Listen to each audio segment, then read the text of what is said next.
오늘은 자존감을 회복하십시다, 이런 제목으로 함께 말씀을 나누겠습니다. 일반적 사전적 의미로 보면 자존감이란 자기 자신을 소중히 여기고 스스로에 대해 긍정적인 평가를 하는 마음 상태를 말합니다. 즉, 내가 내 자신을 가치 있는 존재라고 느끼는 감정입니다. 심리학에서는 나다니엘 브랜트라는 분이 자존감에 대해서 이렇게 정의를 했습니다. 자존감이란 자신이 살아갈 자격이 있는 존재이며 스스로 가치 있는 사람이라는 확신이 있는 사람이다. 그러니까 자존감이 낮은 사람들은 이 세상에 살아갈 이유를 모르는 거예요. 목적이 없기 때문에, 가치를 모르기 때문에 쉽게 자기의 생명을 끊을 수도 있게 되는 것입니다. 자존감은 두 가지 요소로 구성되는데, 하나는 자기 효능감입니다.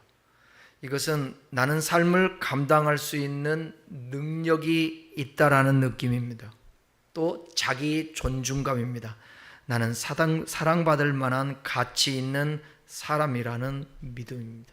이 두 가지는 매우 중요합니다. 나는 이 땅에 하나님이 있게 하셔서 존재하고, 내 모든 삶은 하나님이 나를 도우시고 함께 하시면 다 감당할 수 있는 능력이 있다라는 것이에요.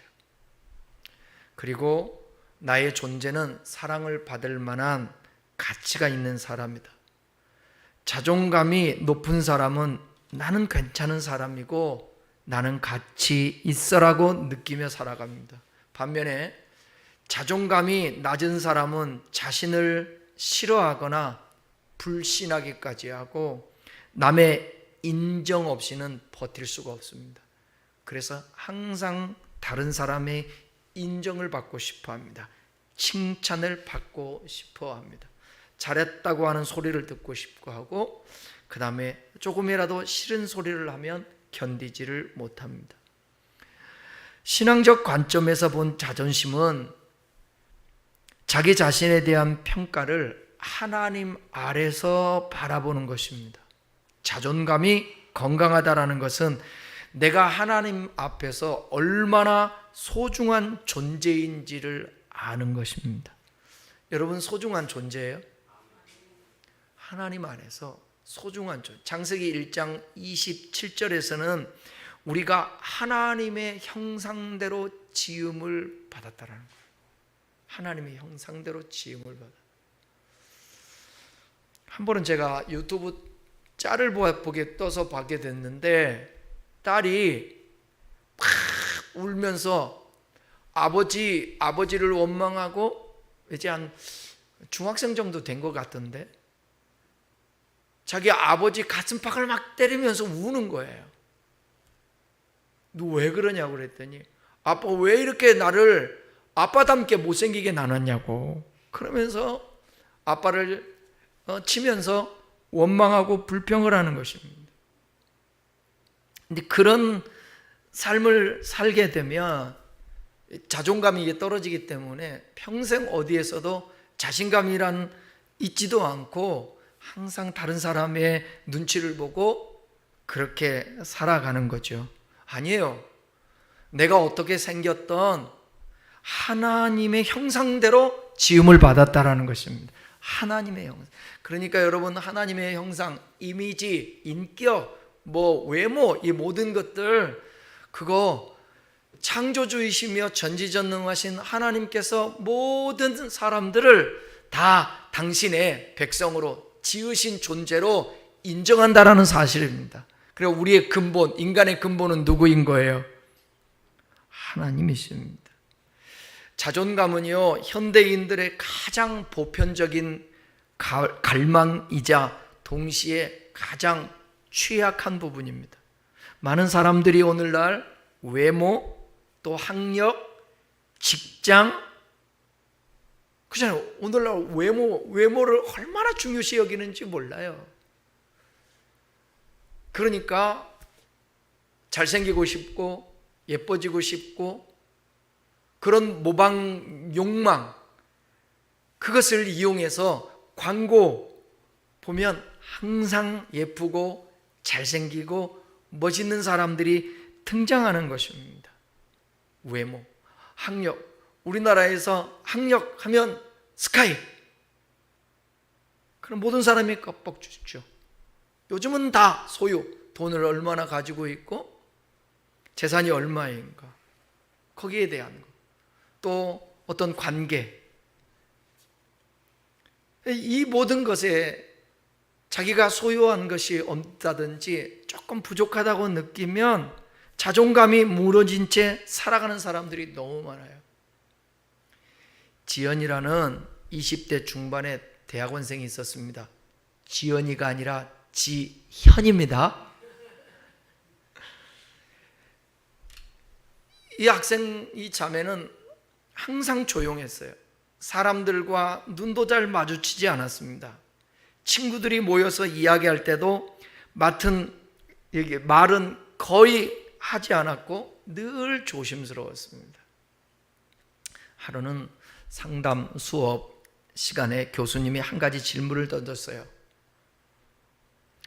당신은 자신을 어떤 사람이라고 생각합니까? 이런 질문이었어요. 지연이는 수업이 끝난 뒤에 교수님한테 찾아왔어요. 조심스럽게 이렇게 해요. 교수님, 저는요 자신이 싫어요. 제가 싫어요. 외모도 별로고 잘하는 것도 없고 어딜 가든지 튀지도 않고 누가 저를 좋아할까 전혀 그런 느낌도 없고요. 가끔은 이게 문제예요. 없어졌으면 좋겠다라는 생각이 들어요. 교수님은 조용히 그녀를 바라보면서 이렇게 물었습니다.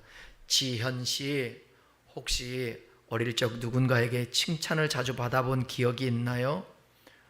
조금 머뭇거리더니 이렇게 대답해요. 교수님, 전혀 없어요.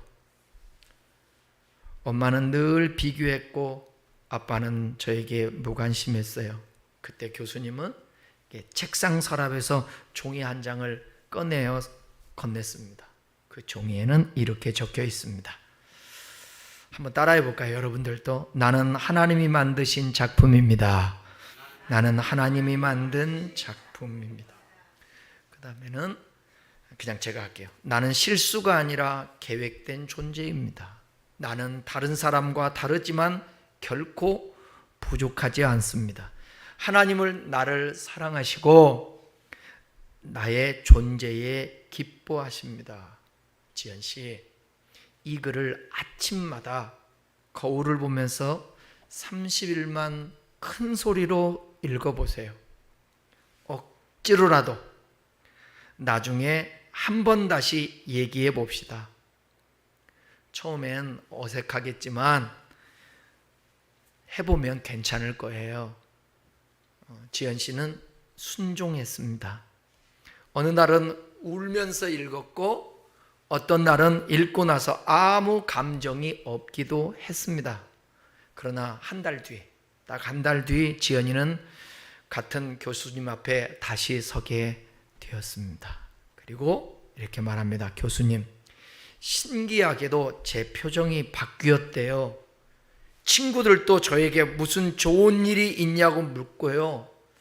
아직도 스스로가 완벽하다고 느끼진 않지만 이제는 내가 싫기만 하진 않아요. 아니, 하나님이 날 사랑하신다고 믿으니까요. 저도 조금씩 저를 사랑할 수 있을 것 같아요.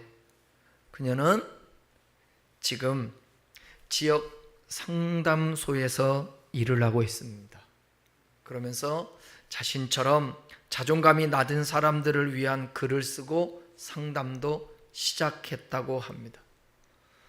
제가 30년 목회하면서 여러분들에게 때로는 자기 자신 글을 써서 읽기도 하고 거울 앞에서 얘기도 하고 제 얘기한 적이 있어요. 그런데 여러분 이렇게 안 해보셨죠?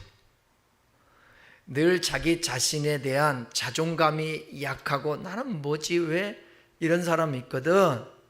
한번 거울 앞에 서서 고백을 해보세요. 나는 하나님의 사람이고 소중한 사람이고 난 완벽할 수가 없어. 나는 나야. 나는 있는 그대로 소중하고 어떻게 살든 하나님이 이 땅에 살게 하셨으니 하나님이 나를 이 세상에 잘 살 수 있도록 인도해 주실 거야. 지금까지 들었던 모든 말씀들을 떠오르면서 좋은 말들로 자기를 축복하며 거울에서 자기를 보면서 선포하고 때로는 글을 쓰기도 하고, 그러면 분명히 여러분 존재가 좋아질 것이고 그 고백을 주님께서 듣고 회복시켜 주실 것입니다. 오늘 말씀을 통하여 여러분의 자존감이 높아졌으면 좋겠습니다. 자존감은 자신을 행복하게 만들어요. 그리고 주변 사람들과도 원만한 관계를 맺을 수 있습니다. 내가 자존감이 낮으면 사람들과의 관계 속에서도 늘 자신감이 없기 때문에 소극적이게 돼요. 항상 어떤 사건이 벌어지고 교제하면서도 친구들과 사람들과 상처를 받아요. 그러니까 사람들을 만나고 대화하고 어떤 공동체에서, 어떤 단체에서, 아니면 직장에서 지내다가 집에 오면 왠지 모르게 긴장이 풀리듯이 하루 종일 긴장 가지고 사는 거예요. 자기를 보호하려고 그러고, 자기의 자존감을 높이기 위해서 칭찬받으려고, 욕먹지 않으려고, 그러다 보니까 너무 힘든 거예요. 긴장하는 거예요. 집에 오면 녹초가 되죠. 그러니까 이게 피곤이 풀리지가 않는 것입니다. 시편 139편은 우리가 하나님의 계획과 손길로 지어진 독특한 소중한 존재임을 말하는데, 신앙적 자존감은 자기중심적 우쭐감이 아니고요, 또 자기 비하의 열등감도 아닙니다. 나는 하나님이 사랑하시는 사람이다라는 그 겸손한 확신, 막 자랑하는 거 아닙니다. 우쭐하는 거 아닙니다. 나는 하나님의 사람이라고. 아니요. 스스로 이 고백 앞에 모든 사람 누구도 생각하지 않고 하나님 앞에서의 나는 이런 존재이니까 그런 자존감으로 살아가는 거예요. 이런 사람은 교만하지도 않습니다. 잘났다고. 이런 사람은 또 열등감 가지고 그렇게 하지 않습니다. 그리고 이 사람은 되게 겸손합니다. 한 절씩 읽어가면서 오늘 다윗이라는 하나님의 사람은 어떻게 자존감이 이렇게 출중했는가 한번 살펴보십시다. 13절 같이 읽겠습니다. 13절 시작. 주께서 내 내장을 지으시며 나의 모태에서 나를 만드셨나이다. 여기 내장은 단순히 신체 기관이 아니라 인격 전체, 또 감정과 생각을 포함한 나 자신을 말하는 거예요. 다윗은 나는 우연히 태어난 존재가 아니라 하나님의 손으로 지어진 존재라고 고백하고 있습니다. 여기 지으셨다라는 말, 지으시며 나오죠. 이 원문에 보게 되면 짜다, 엮다 뜻인데, 마치 장인들이 실을 엮어서 옷을 짜듯 우리를 디자인하셨다라는 의미입니다. 하나님이 지었다라는 말은. 에베소 2장에도 보게 되면 우리는 그의 지으신 바라 그랬잖아요. 그 지은다는 게 장인이 뭔가를 만들 때, 옷 같은 경우도 여러분, 한복도 인간 문화재들 있지 않습니까? 한국 잘 만드는 사람들. 심리학에 애착 이론이 있어요. 근데 나는 누군가에게 필요했고 원해졌다라는 경험이 자존감을 만듭니다. 하나님은 여러분을 단 한순간도 우연이나 실수로 생각하신 적이 없어요.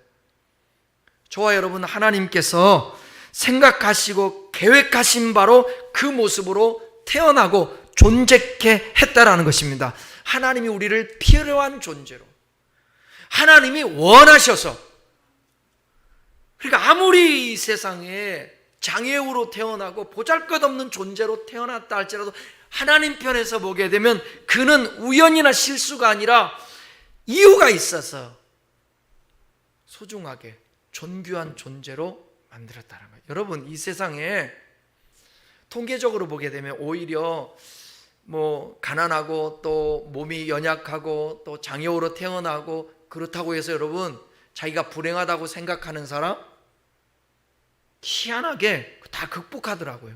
근데 오히려 멀쩡한 사람들이 항상 불만이 많아요. 왜 이 세상에 태어나게 했냐, 존재하게 했냐, 그러는 거죠. 제가 얘기하잖아요. 제일 진짜 하나님이 기뻐하게 받으실 만한 예배가 있는데 어떤 사람들이 드리는 예배? 홀트학교. 홀트학교는 거기에 장애인들, 다운 증후군, 그 다음에 자폐, 뇌성마비 이런 사람들이 예배하는 곳이에요. 그러니까 제가 거기 가서 설교할 때도 한 200명에서 250명 교사들이랑 다 예배드려요. 그 여러 부류들이 예배를 드리는데 봉사자도 있고 예배 드리는데 거기에서 제일 표정이 안 좋은 부류가 누굴까요? 은혜도 못 받고 인상만 쓰고 있고 얼굴 박지도 않고 새카마고 그런 사람이 누군지 아세요? 선생님. 제가 보면 선생님은 얼굴이 새까매. 근데 애들은 얼굴이 빨개. 어떻게 하면 앞에 나가서 찬양을 할까? 어떻게 하면 그 선생님들 통제하고 그러면 제가 마이크를 잡고 항상 그래. 얘네들은 똑같이 항상 해도 몰라. 그냥 그때그때 좋아.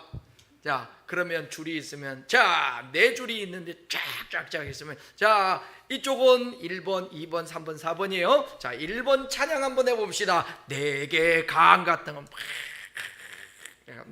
그러면 70점. 그러면 우리 가운데에 있는 우리 학생들 한번 찬양 한번 해봅시다. 그리고 내게 강 같으면 딱 올라가 한 80점 나와. 실제로. 그리고 저 끝에 가면 100점 나와. 난리야. 그러면 여기서 우리 다시 하자 뭐 그런 표현들을 한다고. 그럼 우리 다 같이 한번 해봅시다 하고 하잖아. 누구만 안 하고 있는 줄 알아요? 선생들만 안 하고 있어. 구경하고 있어. 미쳐버려. 그러니까 아이들이 오히려 장애를 가지고 있는 사람들이 행복한 거야. 걔네들은 불평하지 않는데 걔네들 행복하다는데 그 행복을 보면서 같이 행복하면 얼마나 좋아요. 부모님들도. 이게 하나님의 창조의 이게 섭리거든. 함께 더불어서 짐을 나누면서 행복하게 살으라고 같이 있게. 그러니까 의미를 두며 살으라는 거예요. 저와 여러분들은 이 세상에 존재한 것이 우연이나 하나님의 실수로 우리가 생겨난 게 아니지 않습니까? 하나님의 계획대로 이 세상에 존재한 거예요. 14절 한번 읽어볼까요? 14절 시작. 내가 주께 감사함은 나를 지으심이 심히 기묘하심이. 기묘하다라는 말은 단순히 특이하다는 뜻이 아니에요. 놀랍고 경이로운 걸작이라는 뜻이에요. 그러니까 저와 여러분들은 하나님이 이 세상에 낳고 존재하게 했을 때 기묘하다, 놀랍고 경이로웠다라는 거예요. 하나님이 그렇게 봤다는데 왜 인간이 판단하냐 말이에요. 다윗은 자신의 존재를 보며 자책하거나 비판하지 않았습니다. 오히려 하나님의 작품으로서 감사하고 지금 감탄하잖아요. 우리는 거울 앞에서 왜 나는 이 모양일까라고 말하지만 하나님은 거울을 보고 있는 나를 향해서 너는 내가 사랑하여 만든 작품이다. 여러분, 아무리 이 세상에 축복을 기대하고 기복을 아무리 소원해도 소용없어요. 그거 얻었다고 해서 여러분 만족하고 행복할 것 같습니까? 천만에요. 나 자신의 존재 자체에 대해서 어떤 의미를 부여하는가에 따라 행복의 여부가 주어지는 거예요. 많이 소유하면 뭐 할 거예요? 또 비교해서 자존감을 잃을 텐데, 네? 차를 바꾸면 예쁜 옷을 입으면 더 예쁜 옷을 입고 있는 사람하고 비교가 되는 걸? 그 자존감이 또 떨어져요. 그럼 항상 그 사람은 어떤 사람하고 어울려야 되느냐? 자기보다 항상 못한 사람들하고 어울려야 되는 거예요. 왜 그렇게 사냐고. 인생을 그렇게 살 필요가 없지. 15절 읽어요. 15절 시작. 내가 은밀한 데서 지음을 받고 땅의 깊은 곳에서 기이하게 지음을 받은 때에 나의 형체가 주 앞 숨겨지지 못하였느니라. 애가 빠졌죠? 앞에. 맞죠? 나는 나를 모르고 세상도 나를 몰라줘도 하나님은 나의 시작부터 지금까지 한순간도 놓치지 않으셨다라는 거예요. 내가 은밀한 데서 지음을 받았다. 자존감이 무너지는 이유 중에 하나가 뭔지 알아요? 나는 별 의미 없는 존재야. 나는 왜 태어났을까 하는 생각 때문이에요. 난 그래도 감사한 게 나는 이 세상에 왜 태어났을까? 이런 생각은 해본 적이 없는 것 같아. 한 번도. 여러분 중에 나는 왜 태어났을까? 그래 본 적 있어요? 없으면 고개 흔들어 보고, 있으면 가만히 있고. 없어요? 자존감 높네?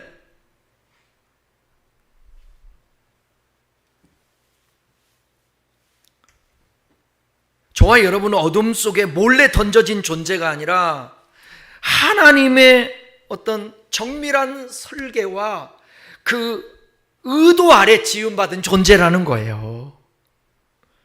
은밀한 데는 모태를 말하며 생명의 기원에서부터 하나님의 손길이 있었다라는 뜻이에요. 은밀한 중에 내가 존재하게 태어나게 됐다는. 세상이 말할 때 넌 별 볼 일 없어라고 말해도 하나님은 나를 향해서, 하나님께서 나를 향해서 말씀하시는 것이 뭐냐면, 나는 너를 처음부터 보았고 내가 손수 너를 지어 창조했다는 거야. 땅 깊은 곳에서 기이하게 지음을 받을 때, 여기 기이하다라는 단어 있잖아요. 놀랍도록 세밀하고 경이롭고 독특하다는 거예요. 나는 특별하지 않아라고 생각하는 사람들에게 주시는 이게 놀라운 하나님의 선언이에요. 우리는 독특하다라는 거예요. 경이롭다라는 거예요. 특별하다라는 거예요. 세밀하다라는 거예요. 그렇게 하나님이 우리를 창조하셨다라는 거예요. 그러니까 종합해 보면 너는 하나님이 창조하시고 만든 경이로운 작품이라는 것입니다. 자신을 하나님의 작품이라고 여기시는 분 아멘 해봐요. 진짜예요? 하나님의 작품이에요. 저와 여러분들은. 만약에 그게 잘 안 믿어지거든 더 믿음을 가지세요. 왜냐하면 우리의 생명이 끝나는 그날에 더 신령한 몸으로 변해요. 마음에 안 들거든 그 신령하게 변하는 그때를 사모하세요. 하기야 저도 믿음 없을 때는 얼굴에 컴플렉스가 있었고 그러니까 제가 얼굴에 컴플렉스가 있게 생겼어요? 없게 생겼어요? 감사옵나이다. 이게 다 하나님 아버지의 덕분입니다.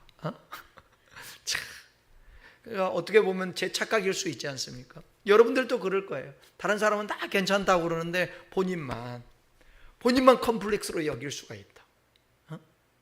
생각해 보세요. 여러분, 키 큰 게 컴플렉스예요? 키 큰 게 컴플렉스냐고. 키 큰 게 키 작은 사람 앞에서 욕하는 거지. 근데 키 큰 사람은 또 싫대. 우리 자매님들은 키가 70 넘으면 싫대. 그래서 힐을 안 신어. 단화만 신고 다녀. 근데 또 키 작은, 우리 하나님 공평하다고 생각하면 안 돼요. 절대 공평하지 않습니다. 하나님은 인간 편에서 보면 공평하지 않습니다. 어떤 사람은 날마다 힐 신고 다녀. 적다고.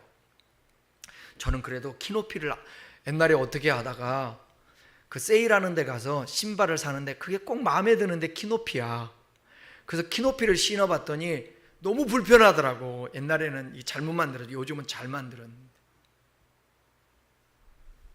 보니까 한쪽 오른쪽 다리 한쪽 다리가 길면 한쪽 짧다고 지난주에 저 대화마을에 사시는 목사님이 오셔가지고 하시는 말씀이, 야 송 목사, 아예 하나님이 키 큰 사람하고 작은 사람하고 공평하게 해야지. 뭐 하다가 그런 얘기가 나냐면, 우리 주변에 어떤 분이 허리 수술을 했는데 키가 큰 사람이야. 키가 큰 사람. 그러면서 아이고, 목사님은 어디 안 아프세요? 그랬더니, 하나님 얼마나 공부하는데 걔 키 크잖아. 나는 키가 작잖아. 그러니까 안 아파. 그분의 주관적이지만, 우리가 살다 보게 되면 이 세상에서 나 스스로가 부족하게 여길 수 있어요. 내 몸에라든지 내 삶, 부모는, 환경은 그럴 수 있어요. 왜 나는 이런 나라에서 태어났을까? 그럴 수 있어요. 근데 그렇다고 해서 도움이 될까? 하나도 없습니다. 그런 존재를 향해서 주님이 말씀하세요. 너는 내 손으로 만든 경이로운 작품이야. 땅의 깊은 곳에서 인간 눈에 보이지 않는 생명의 시작, 아무도 주목하지 않는 정체성과 존재의 근원이 누군가를 말씀하고 있는 것입니다.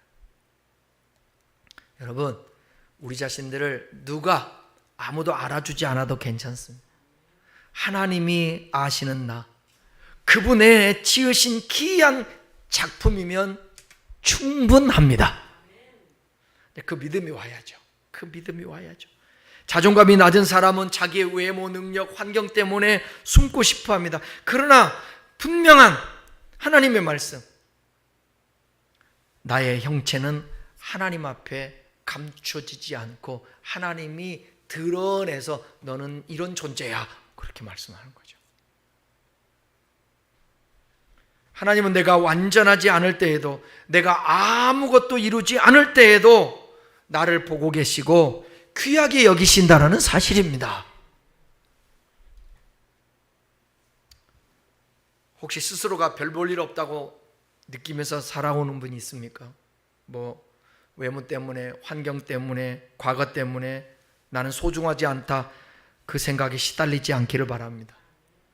시편 119편 25절은 우리를 향한 하나님의 메시지, 너는 은밀한 곳에서 기이하게 숨겨지지 않은 나의 걸작품이다, 이렇게 말씀하고 있습니다.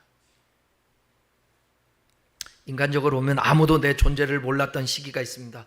내가 엄마 뱃속에 있었을 때, 심지어 내 형질이 만들어지긴 전 그 순간에도 하나님은 나를 이미 알고 계셨다 라는 사실입니다.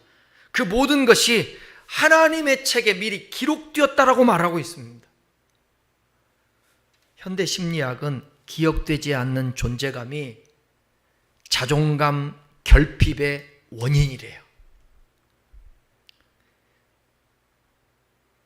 그러니까 누군가가 자기 존재를 인정해 줘야 되거든. 그런데 그걸 인정해 주지 않으면 거기에서 결핍이 생기는 것입니다. 그런데 성경은 이렇게 말해요. 하나님은 당신을 절대 잊지 않으셨고 처음부터 기억하고 계시다고. 다른 사람이 기억 안 해도 괜찮아요. 몰라줘도 돼요. 하나님이 나를 알고 하나님이 나를 기억해 주셨고 기억하고 계시다라는 사실입니다. 하나님이 천지를 창조하신 그 하나님. 어차피 여러분, 우리는 다 각자 이렇게 함께 어울려 사는 것 같지만 마지막 우리의 숨이 끊어질 때는 홀로 가요. 홀로 주님 맞으러 가는 것입니다. 나를 이 생에 있을 때의 내 존재를 인정해 주신 그 주님, 그 앞에 서는 거예요. 여러분 주변에서 인정하고 칭찬하고 사랑해 준 사람, 그거 중요하죠. 그렇다고 해서 그 사람들이 여러분들의 삶을 책임지거나 여러분의 영혼을 맞아주는 게 아니에요. 우리 주님이세요. 언젠가는 홀로 있을 때가 있다니까요. 여러분, 함께 할 수 없어요. 여러분이 요양원에 가서 눕는다고 해서 아이고 당신 사랑하니까 내가 같이 누워줄게 하고 그 옆자리에 침대 피고 같이 있을 수 없어요. 각자 다 혼자라니까요. 네? 사랑하는 부모라도 돌아가시는 것도 저도 못 봤잖아요. 저는 두 분 다 임종을 보지를 못했어요.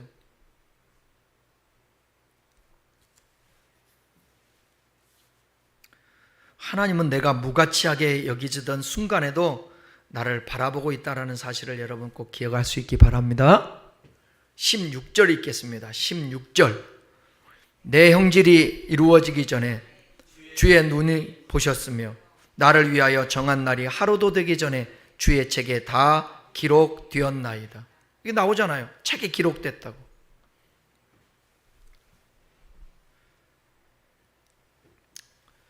하나님이 나를 관심 있게 주목하시고 미리 사랑하셨다라는 의미입니다. 심리학에서는 자존감이 생기기 위해 가장 중요한 요소 중 하나는 뭐냐면 관심을 받는 경험이에요. 누군가에게 관심을 받고 누군가에게 칭찬을 받고, 그러니까 어렸을 때 칭찬받는 것이 참 중요해요. 늘 잘못했다고 지적만 받으면 그러면 그 아이가 커가면서 어른이 되어서도 이게 자존감이 낮을 수가 있습니다. 우리는 실수로 태어난 존재가 아니라 하나님의 계획으로 이 세상에 존재하게 된 우리라는 것을 지금 주님이 이 말씀을 통해서 선언하고 있다는 것입니다. 나의 인생 전체를 하나님은 기록하신 작가이십니다. 나의 인생은 우연도 아니고 정해진 가치 있는 그런 존재로 하나님께서 이 세상에 존재케 해주셨다는 것입니다.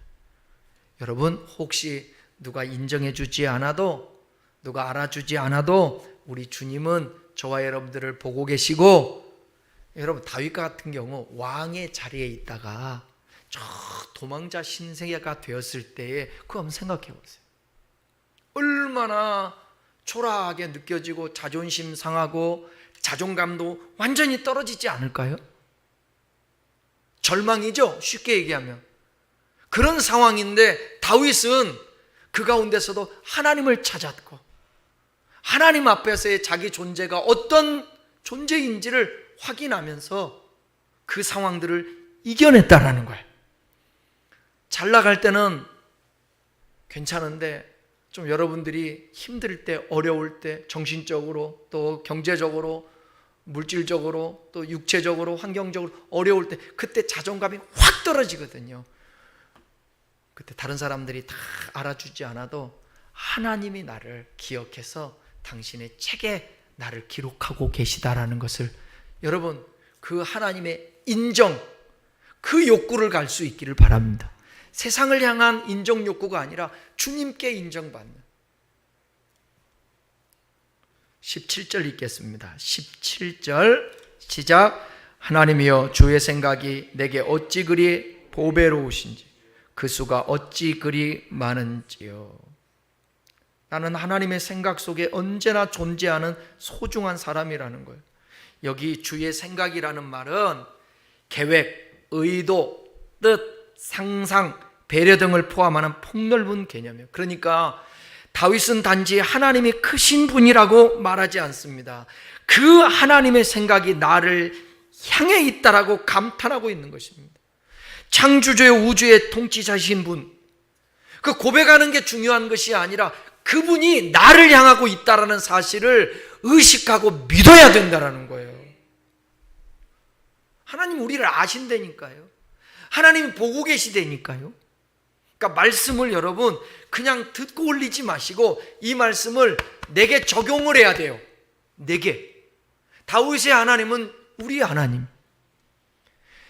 엘리야와 우리가 성정이 같은 사람이라고 그러지 않았습니까? 성경에 나오는 모든 인물이 다 우리와 똑같은 존재예요. 하나님이 소중하게 본다니까요. 죄가 있고 허물이 있고 연약해도 하나님은 우리를 사랑한다라는 사실입니다. 심리학에서 자기 효능감과 내면화된 안정감은 우리가 누군가의 깊은 생각과 관심 안에 있을 때 발달하는데, 그런데 여러분 우리 세상 사람들이 그렇게 해줘도 우리가 자존감을 갖게 되는데 하나님이 인정해 준다라는 사실을 믿을 때, 그러니까 여러분 그 믿습니다 하는 사람들 있잖아요. 정말 믿음이 좋은 사람들, 그게 성경적인 믿음이든 자기 스스로 확신하는 믿음이든 그 믿음이 충만한 사람들은 정말 자신 있게 살아요. 자신감 있게. 누가 뭐라고 그러다. 오늘 이 시대에 그게 필요한 것 같아. 자존감이 있어야 가식 부리지도 않고 외식하지도 않고 어디 가서 싸움질하지도 않고 자존감이 있어야 사람들끼리 어울리면서도 그냥 이타적으로 살 수 있어요. 자존감이 낮은 사람들은 절대적으로 이타적으로 못 삽니다. 자기중심적으로 살지. 이타적으로 살면 못 견뎌요. 왜? 다 에너지가 소진돼 가지고 이타적으로 살면 그냥 진이 빠져버리게 되는 거예요. 그래서 여러분, 우리의 생각과 시선을 이 땅과 주변에 있는 사람에서 하늘로 이렇게 조금 돌렸으면 좋겠어요. 여기 수라는 말이 나오는데, 수는 단순한 숫자가 아니라 헤아릴 수 없을 만큼 끊임없이 이어지는 하나님의 배려와 계획을 의미하는 것입니다. 하나님은 우리의 삶을 엄마 뱃속에서 형질이 생기기 전부터 태어나서 우리가 이 세상 끝나는 그날까지 우리 주님이 내 너를 버리지도 않고 내 너를 떠나지도 않겠다고, 주목하겠다고 말씀합니다. 여러분, 이 세상에서 제일 소중하게 여기는 것들이 뭐죠? 사람들이 뭐예요? 뭐니 해도 뭐예요? 뭐니 해도 돈이에요. 정말 돈을 그렇게 좋아할 수가 없어요.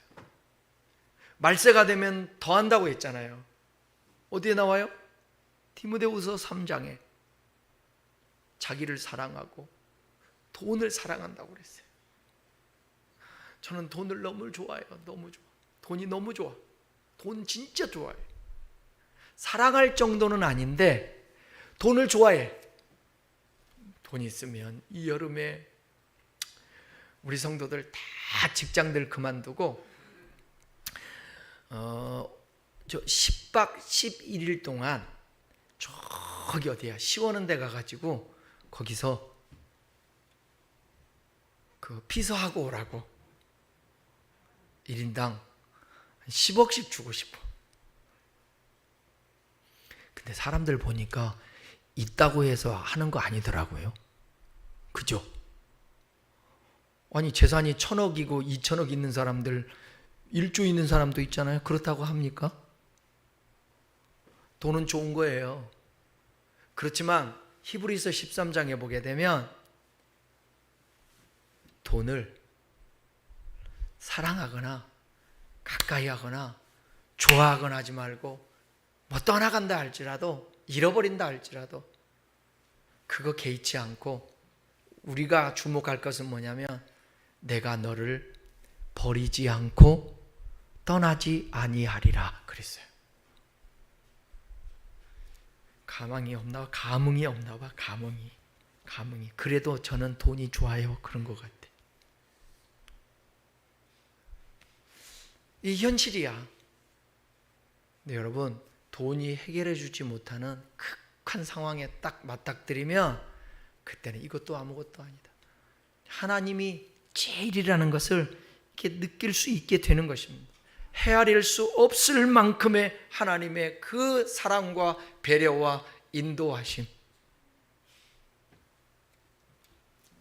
지금 이 순간도 하나님이 저와 여러분들을 생각하고 내일도 내 인생의 앞날 계속해서 미래까지도 주님께서 주목하고 계시고 가장 힘들 때에도 주님이 주목해 주실 줄 믿습니다.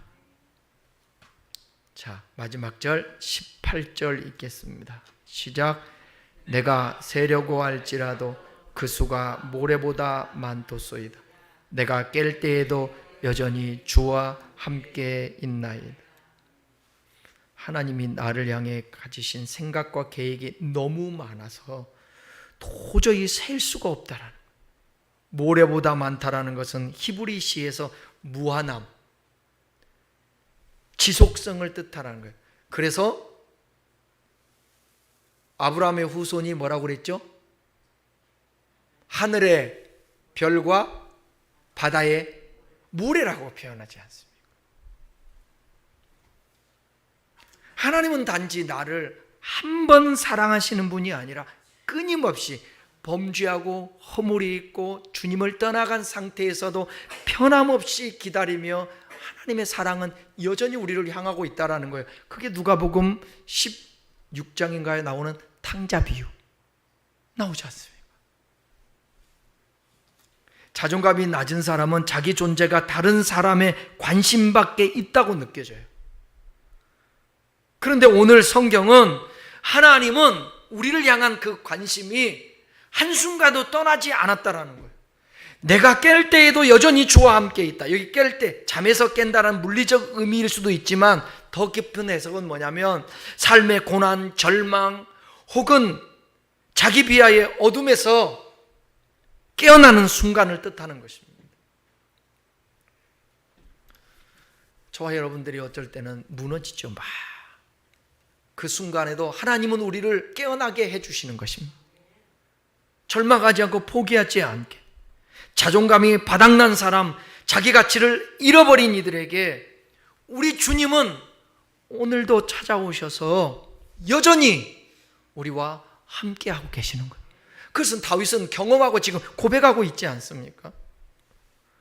하나님은 내 생각보다도 더 많이 나를 생각하시는 분이라는 거예요. 이거를 모르니까 외로울 때 그때 나 혼자인 것 같은 거죠. 아니에요. 오늘 이 음성을 들으시고 여러분, 주님이 저와 여러분과 여전히 계속 함께 한다는 사실을 인정할 수 있기를 바랍니다.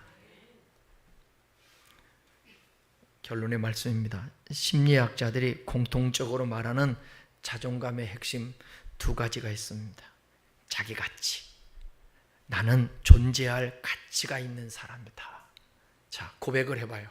막 이 속에서 마귀는 잡아 끌어내리려고 그러든 너 같은 존재가 무슨 가치 있는 존재야 이렇게. 그런데 그럼에도 불구하고 주님은 고백하게 하는 거예요. 한번 따라해봐요. 나는 존재할 가치 있는 사람이다. 그리고 또 자기 수용을 얘기하는데 나는 완벽하지 않아도 나 자신을 받아들일 수 있다라는 거예요. 한번 또 따라해요. 나는 완벽하지 않아도 나 자신을 받아들일 수 있다. 근데 어떤 사람들은 완벽주의라 자기가 좀 실수하면 못 견뎌요. 견디지를 못해. 누구한테 핀잔 받을 수도 있고 실수할 수도 있고 그래도 그럴 수 있다 인정하면서 받아들여야 또 힘을 얻어서 자기 진보를 이룰 거 아닙니까? 근데 한번 혼이 났다고 해서 자기 자신에 대해서 막 자학을 하고 상대방에 대해서 어쩌면 그럴 수 있냐고 이렇게 반응해버리면 안 돼요. 자기 수용할 줄 알아야지. 세상의 기준은 우리에게 말합니다. 넌 성공해야 가치가 있고 너는 예뻐야 가치가 있고 성과를 보여야 인정을 받아. 그러나 하나님은 이렇게 말씀하세요. 너는 존재 그 자체가 존귀하다.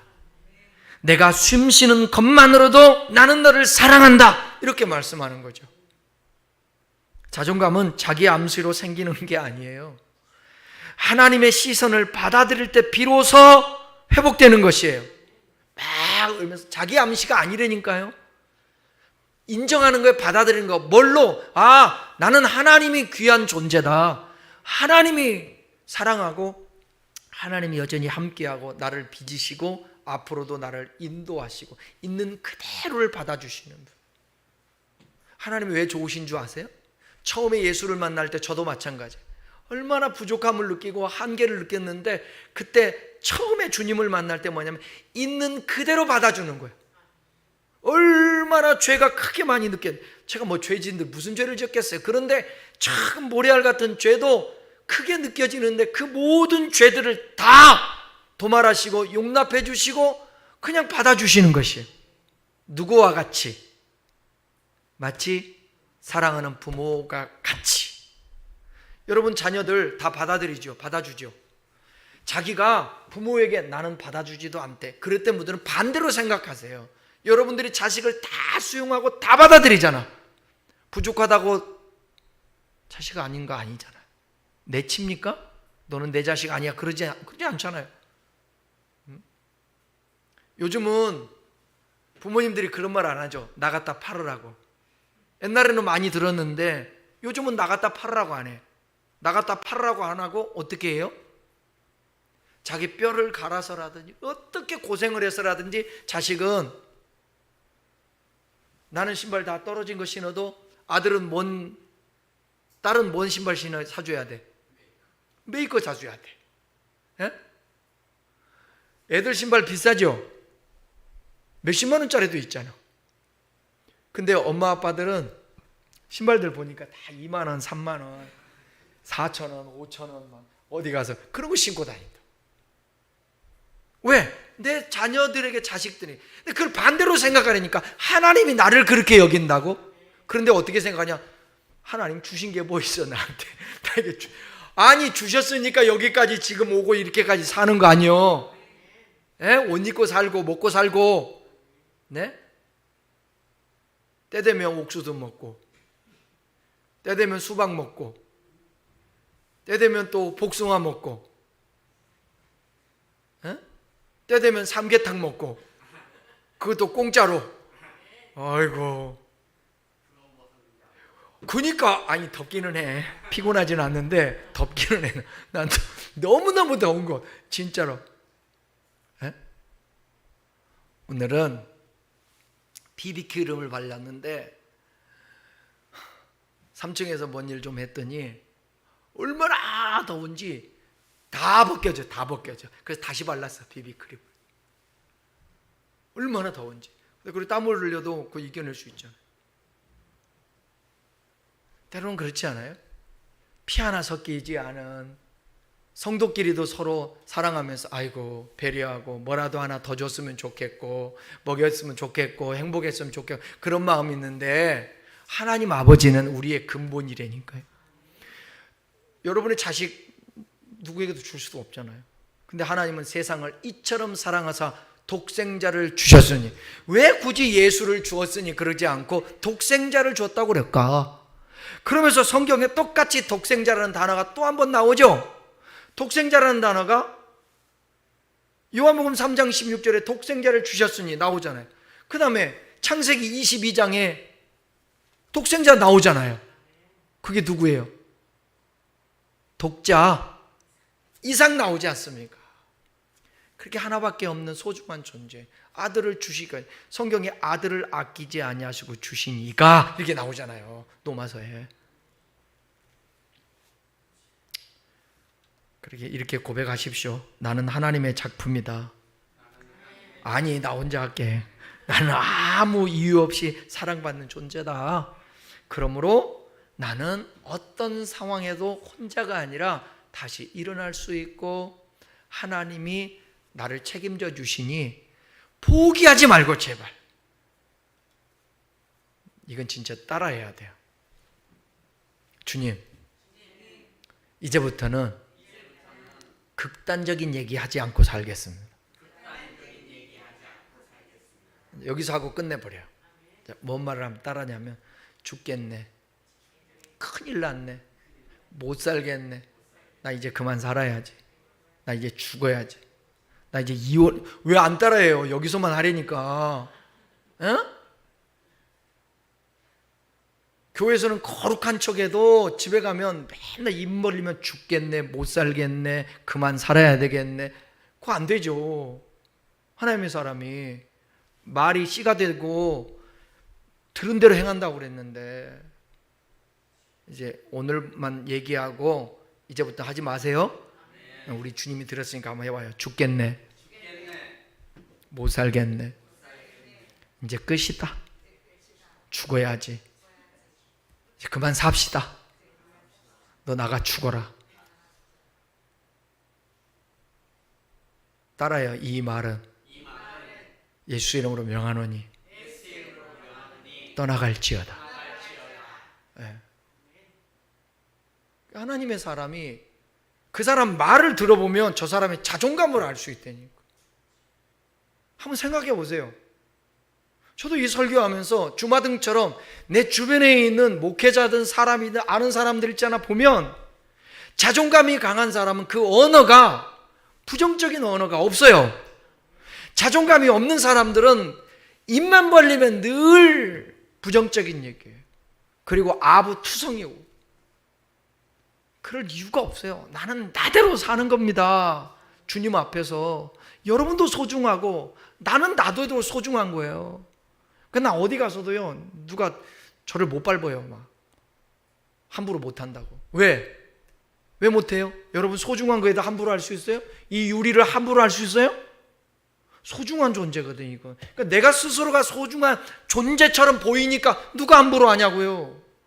여러분 스스로를 막 학대하고 미워하고 어디 가서 너무 굽신굽신하지 마세요. 그런 존재가 아니에요. 우리는 주님 앞에서 아주 소중한 존재라고. 늘 당하지만 말고 할 말 하고 살고, 때로는 안 그래요? 할 말을 하라고. 늘 당하고 와가지고 집에서 막 씩씩거리지 말고, 만만한 사람한테 막 화풀이 하지 말고 하고 싶은 말 하고. 아시겠죠? 또 따라요. 나는 하나님의 소중한 걸작품. 기도하겠습니다.